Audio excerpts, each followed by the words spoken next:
invitation to the annual Sullivan family reunion sat on my desk, its gold-embossed lettering catching the morning light streaming through my penthouse windows.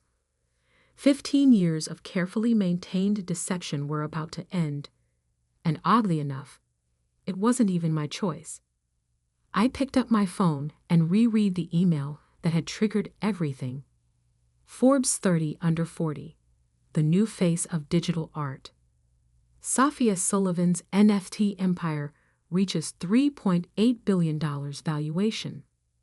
The article would be published tomorrow, just 2 days before the family reunion. My carefully constructed facade was about to shatter, and there was nothing I could do about it. "Miss Sullivan?" My assistant's voice came through the intercom. "Your brother Marcus is on line 1. Again." Of course he was. He'd been calling nonstop since the press release went out to major publications. I took a deep breath and picked up the phone. "Hello, Marcus." "What the hell, Safia?" He didn't bother with pleasantries. "I just got a call from Business Insider asking for a comment about my billionaire sister. Want to explain that?" I leaned back in my chair, looking out at the Manhattan skyline. "I guess you'll have to wait for the article like everyone else."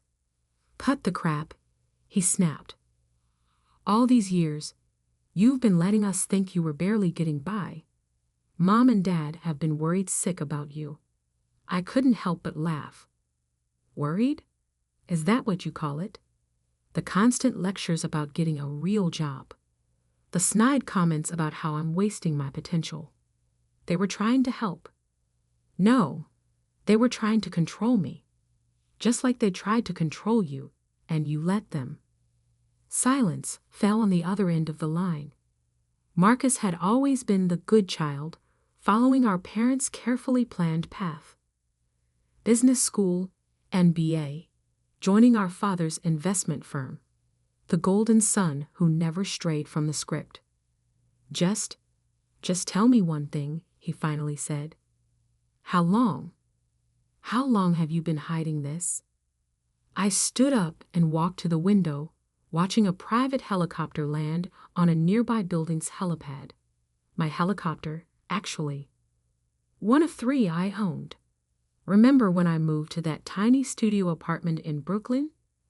When you first started with your digital art nonsense. That was, he paused, calculating. 15 years ago. That's right. Everyone thought I was crazy, throwing away my finance degree to doodle on computers, as Dad called it.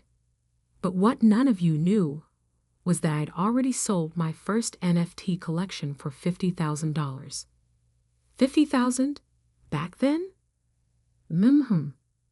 And 6 months later, I sold another for $200,000. By the time Dad was telling everyone at Christmas dinner that I was going through a phase, I had my first million. I could almost hear him doing the math in his head. But you still borrowed money from Mom and Dad for rent. You drove that beat-up Honda until last year. I never borrowed money from them, Marcus. I asked them to invest in my company. They refused, loudly and repeatedly. The Honda was a choice, not a necessity. Just like this penthouse was a choice. And the private jet, and everything else I kept hidden from all of you. Private jet. His voice cracked. Jesus, Safia. How rich are you exactly? I smiled, remembering all the family dinners where they treated me like the poor relative.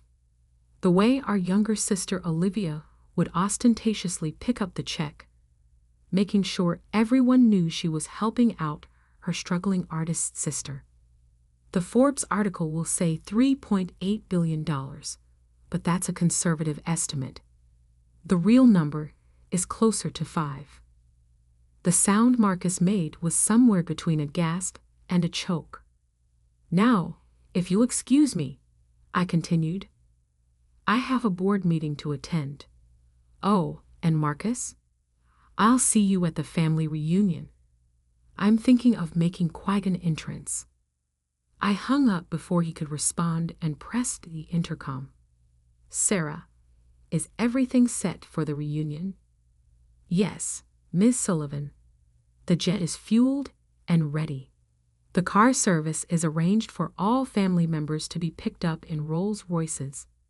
The venue has been updated to the private island as requested, and the NDAs have been prepared for all staff. Perfect. I picked up the reunion invitation again. For 15 years, I'd played the role they expected, the artistic black sheep who couldn't handle the real world, the daughter who needed constant reminders about financial responsibility, the sister who was pitied and patronized at every family gathering. But not this time. My phone buzzed with a text from my youngest sister Olivia. OMG Soph, please tell me this Forbes thing is a joke. What's going on? I left it unanswered. Olivia, who never failed to mention her six-figure salary at every family gathering. Olivia, who loved to reminisce about how she'd made it, while her big sister was still finding herself. The intercom buzzed again. Miss Sullivan, your parents are both on the line. Tell them I'm in a meeting. I checked my watch. And Sarah, call the helipad. I think I'll take the chopper to the board meeting today. As I gathered my things, my mind wandered back to the day that started it all. The day I decided to hide my success from my family. 15 years earlier. Digital art isn't real art, Sophia. My father's voice boomed across the dinner table. And this NFT nonsense? It's a fad, a scam. No one's going to pay real money for pictures on a computer. I sat there, 22 years old, fresh out of college, trying to explain my vision to my family. The same family that had paid for an Ivy League finance degree they expected me to use at my father's firm. Actually, Dad, I just sold my first collection for. Enough. He cut me off. I don't want to hear about your little hobby. Either you come work for the firm like we planned, or you're on your own. No more support, no more safety net. My mother reached across the table, patting my hand condescendingly. Sweetie, we just want what's best for you. You need stability, a real career.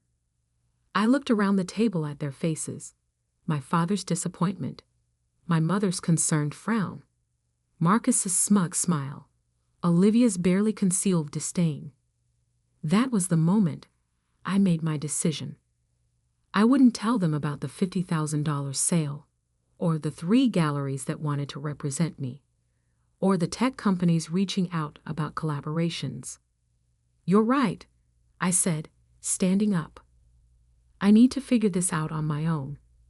2 weeks later, I moved into the smallest, cheapest studio apartment I could find in Brooklyn. My family assumed I was struggling, living on my savings, too proud to admit defeat. In reality, I was building an empire. The first year was intense. I worked 18-hour days, developing my artistic style, learning about blockchain technology, building connections in the crypto art world. My first major collection, Digital Dreams in Binary, sold out in hours, bringing in $1.2 million. I took that money and invested it back into the business, hiring developers, creating new platforms for artists, innovating in ways the traditional art world couldn't imagine. But every time I visited home, I drove my old Honda, wore simple clothes, lived the part of the struggling artist. At least let me help with your rent, my mother would offer, while my father shook his head in disappointment. No thanks, Mom. I'm doing fine. And I was, more than fine. By the end of that first year, my net worth had hit $10 million. By year 3, $100 million. But to my family, I was still just Sophia, the dreamer who couldn't face reality. Now, 15 years later, as I stepped into my private helicopter, I thought about how it had all spiraled into something bigger than I'd intended. The little deception had become a massive secret, and in 2 days, everything would change. My phone buzzed again. A message from my father. "We need to talk now." I smiled and turned off the phone. They'd have to wait for the reunion. After 15 years of hearing about my failures, they were about to learn about my success. And I was going to make sure it was a revelation they'd never forget. The Forbes article dropped at exactly 6:00 a.m. Eastern Time. I was already awake, sipping coffee in my home office, watching the chaos unfold on my multiple screens. Digital art revolutionary. How Sophia Sullivan built a multi-billion-dollar empire in secret. The headline was accompanied by a photo I'd specifically chosen for this moment. Me standing in front of my most successful NFT collection, wearing clothes that cost more than my sister Olivia's monthly salary. The article didn't just reveal my wealth. It detailed every success I'd hidden for 15 years. My phone exploded with notifications. First came the family group chat. "Olivia, is this for real? $3.8 billion? Marcus, I tried to warn you all yesterday. Mom, Sophia, please answer your phone. Dad, this must be some kind of mistake. Aunt Patricia, just saw the article. Is our Sophia the Sophia Sullivan?" I muted the chat and pulled up my emails. Hundreds of interview requests from major news outlets, investment opportunities, speaking engagements. But one email caught my eye. From my father's business partner, Albert Chen. "Sophia, I believe we need to discuss potential synergies between Sullivan Investments and your digital art platforms. Your father may have mentioned some concerns, but I assure you we can be quite flexible." I couldn't help but laugh. 3 years ago, I'd approached a firm about a partnership. Albert had personally shown me the door, saying they didn't deal in internet pictures. My intercom buzzed. "Miss Sullivan, your mother is in the lobby. She's quite insistent." I checked the security feed. There was my mother, Alina Sullivan, still perfectly put together in her designer suit, but with an unfamiliar wildness in her eyes as she argued with the security guard. "Let her up," I sighed. It was time to face at least one member of my family. The private elevator opened directly into my penthouse. My mother stepped out, then froze, taking in her surroundings. The vast open space, the floor-to-ceiling windows overlooking Central Park, the original Basquiat on the wall that probably cost more than their house. "Sophia," she breathed, her voice unsteady. "What? What is all this?" "This is my home, Mom. The real one, not the small apartment I keep for family visits." She walked to the window, her heel clicks echoing on the marble floor. "How long have you? How did you?" 15 years, I said, pouring her a cup of coffee. Since the day Dad said my digital art would never amount to anything. She turned, her face a mixture of confusion and hurt. "But you struggled. We saw it. The tiny apartment, the old car, borrowing money for rent." "I never borrowed money." I corrected her. "I asked you and Dad to invest in my company. There's a difference. And everything else, the apartment, the car, that was all just theater." "Theater?" Her voice rose. "You've been lying to us for 15 years. "No, Mom. I just let you see what you wanted to see. You all were so convinced I was failing that you never bothered to look closer." She sank into one of my Italian leather chairs, looking suddenly old. "Does anyone else know? In the family?" "No one." "Well, Marcus found out yesterday when the press release went out. I suppose he tried to warn you. She nodded weakly. He called, but your father was sure it was a mistake. Some other Sophia Sullivan. I walked to my desk and pulled out a file. Here's something that might interest you. The investment opportunity I tried to present to Dad 3 years ago. If he had invested the $1 million I asked for, his share would be worth roughly $100 million today. Her hands trembled as she took the file. He said you wanted a handout, that you were too proud to admit your art wasn't working out. And you believed him, just like you believed him about my struggling artist life. Tell me, Mom, in 15 years, did any of you ever actually come to one of my shows, check out my work, even Google my name? She couldn't meet my eyes. That's what I thought. I walked to the window, looking down at the city I now partially owned. The annual family reunion is in 2 days. I've made some changes to the arrangements. Changes? I bought out the entire resort where it was supposed to be held. Too public. Instead, everyone will be picked up by my private cars and taken to my jet. We'll be having the reunion on my island. Your island? In the Caribbean. I bought it last year when I closed my first $1 billion deal. I turned to face her. And Mom? This time, I won't be the one sitting quietly while everyone talks about their successes. This time, I have some things to say. She stood up, smoothing her skirt with shaking hands. Your father, when he sees all this, he'll finally have to admit that his little girl playing with computer pictures built something bigger than his entire family legacy. I smiled.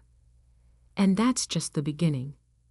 I walked her to the elevator, but before she could step in, I added one last thing.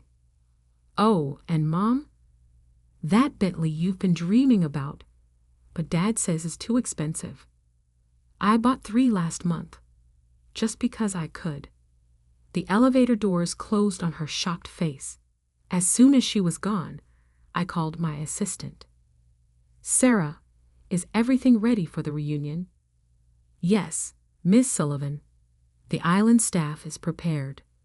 The documentation packages have been assembled for each family member, showing exactly when they dismissed your investment opportunities and what those shares would be worth today. And the video presentation of your success timeline is ready. Perfect. I picked up my phone and finally replied to the family group chat with a single message. Looking forward to seeing everyone at the reunion. Dress appropriately for a private island. Transportation will be provided. Then I opened my laptop to check the market. The Forbes article had sent my company's stock soaring. Another $1 billion added to my net worth before breakfast. I thought about my father, probably sitting in his office right now, trying to understand how his failing daughter had quietly become one of the richest people in the country. About my sister Olivia, who loved to brag about her 6-figure salary and vacation home in the Hamptons, realizing I could buy her entire life with what I made in interest each day. The reunion was going to be interesting, very interesting indeed. My phone buzzed again. A message from my father. We need to meet. Before the reunion. Family matters should be discussed privately. I typed back. Everything will be discussed at the reunion, Dad. After all, isn't that what family reunions are for? Sharing our successes? Then I called Sarah again. Contact the design team. I want the island's helipad repainted before the reunion. And make sure my name is visible from the air when they land. Already done, Ms. Sullivan. Anything else? I thought about 15 years of condescension, of pity, of being treated like the family failure. Yes, make sure the Forbes article is framed and hanging in every room of the island resort. I wanted to be the first thing they see, no matter where they turn. As I hung up, I caught my reflection in the window, successful, powerful, and finally ready to show my family exactly who I'd become while they were busy doubting me. The countdown to the reunion had begun. The day of the Sullivan family reunion dawned clear and bright. I stood on the tarmac of my private airfield, watching as 3 Rolls-Royces approached in formation. My family had arrived. The cars stopped, and the doors opened. First came my father, his usual commanding presence diminished somehow. My mother, still looking shaken from our meeting 2 days ago. Marcus, Olivia, and various aunts, uncles, and cousins followed, all wearing expressions ranging from shock to barely concealed resentment. And there, front and center, sat my gleaming private jet, with Sullivan Digital Empire emblazoned on its side in elegant lettering. "Welcome, everyone," I said, my voice carrying across the tarmac. I trust the ride was comfortable. Safia, my father stepped forward, trying to regain his authoritative tone. "This is unnecessary. We could have had a perfectly good reunion at the resort." I smiled. "The resort was too public, Dad. Besides, I think it's time for some real family bonding. On my island." "Your island?" Olivia muttered, clutching her designer handbag like a shield. "Of course you have an island." The flight was interesting, to say the least. As my family members settled into the luxurious cabin, their eyes darted everywhere, taking in the opulent details, the solid gold fixtures, the rare art pieces, the vintage champagne being served by an immaculately trained staff. Is that a real Picasso?" Aunt Patricia whispered, staring at the artwork mounted on a cabin wall. "Yes," I replied casually. "I bought it last year, along with a few others." My father cleared his throat. "Safia, perhaps we should discuss." "We'll discuss everything when we land, Dad. For now, enjoy the flight. The champagne is particularly good. Cost more than your company's quarterly profits." He flinched. "Good." 2 hours later, we began our descent. Through the windows, my private island came into view. 300 acres of tropical paradise, with a state-of-the-art resort complex at its center. And there, visible from the air just as I'd planned, was my name in letters large enough to be seen from space. "SOPHA, Sullivan." As we landed, I heard Olivia gasp. The helipad was surrounded by displays showing my most successful NFT collections, each with their sale prices prominently displayed.